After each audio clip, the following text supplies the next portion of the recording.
Expectations are growing in Canberra that Julia Gillard is set to call an election as early as tomorrow. The Prime Minister has been in Tasmania this morning, rounding out a national tour that's taken her to every state and territory over the last 2 weeks. Ms Gillard isn't saying anything publicly about her election intentions, nor about reports she agreed to and backed out of a succession agreement with Kevin Rudd before she moved to challenge him. Political reporter Dana Robertson.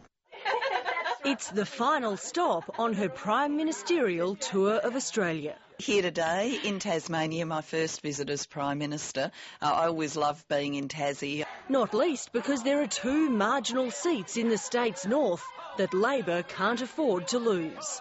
But even as she fires up the campaigning, the Prime Minister won't be drawn on when voters might be heading to the polls. Well, I'm not speculating on election day. It's not the only speculation Ms Gillard's trying to avoid.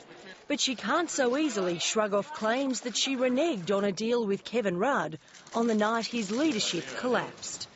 It's been reported that Mr Rudd offered to quit if his poll numbers didn't improve by October. But that a short time later, Ms Gillard told him he didn't have the support of caucus and brought on her challenge. I gave my word that I would keep these discussions confidential. I'm keeping my word. Inside the ALP, Kevin Rudd's being fingered as the source of the leak. Do you think you know where Laurie Oakes got his information from?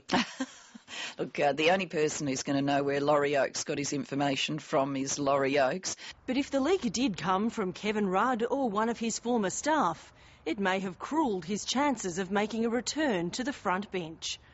One Labor insider says Julia Gillard would be stark raving mad to give him a seat at the cabinet table. Another says she shouldn't have Mr Rudd anywhere near her after the election.